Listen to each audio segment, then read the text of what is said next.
2023 April 5-നാണ് ക്രൂരത നടന്നത്. ഇപ്പോഴീ ദൃശ്യങ്ങൾ പുറത്തു വന്ന ശേഷമാണ് കോൺഗ്രസിന്റെയും യൂത്ത് കോൺഗ്രസിന്റെയും സംസ്ഥാന നേതൃത്വം വിഷയത്തിൽ ഇടപെട്ടത്. കോൺഗ്രസിന്റെ പ്രാദേശിക നേതൃത്വം ഒറ്റയ്ക്കാണ് കഴിഞ്ഞ 2 വർഷത്തിലേറെയായി കേസ് നടത്തിയത്. എന്താണ് സുജിത്തിന്റെ കാര്യത്തിൽ സംഭവിച്ചത്? ചൊവ്വന്നൂർ പൂരം കഴിഞ്ഞുള്ള ദിവസമാണ്. സുജിത്തിന്റെ വീട്ടിനടുത്തിരുന്ന് ചെറുപ്പക്കാർ ഫോണിൽ പൂരത്തിന്റെ ദൃശ്യങ്ങൾ കാണുകയായിരുന്നു. സുജിത്ത് വീട്ടിൽ ഉറക്കത്തിലും. പോലീസ് എത്തി ബഹളം വച്ചപ്പോൾ ഇറങ്ങി വന്നതാണ് സുജിത്ത്. പോലീസിൽ നിന്ന് മാത്രം കേൾക്കുന്ന ഭാഷയിൽ ചെറുപ്പക്കാരെ നേരിടുന്നതാണ് സുജിത്ത് കണ്ടത്. ഇത് സുജിത്ത് ചോദ്യം ചെയ്തു. ആ നിമിഷം പോലീസ് സുജിത്തിന് നേരെ തിരിഞ്ഞു. പൊക്കിയെടുത്ത് ജീപ്പിലിട്ടു. ജീപ്പ് സ്റ്റേഷനിൽ എത്തും വരെ മർദ്ദിച്ചു.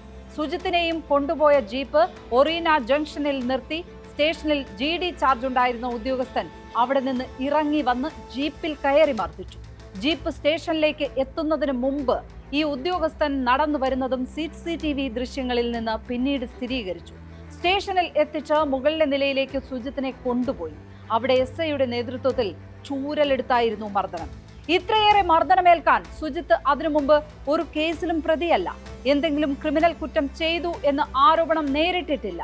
ആകെ ചെയ്തത് പോലീസിനോട് ഒപ്പത്തിനൊപ്പം നിന്ന് സംസാരിച്ചത് മാത്രമാണ്. അതിനുള്ള ശിക്ഷയായിരുന്നു ഈ അതിക്രൂര മർദ്ദനം.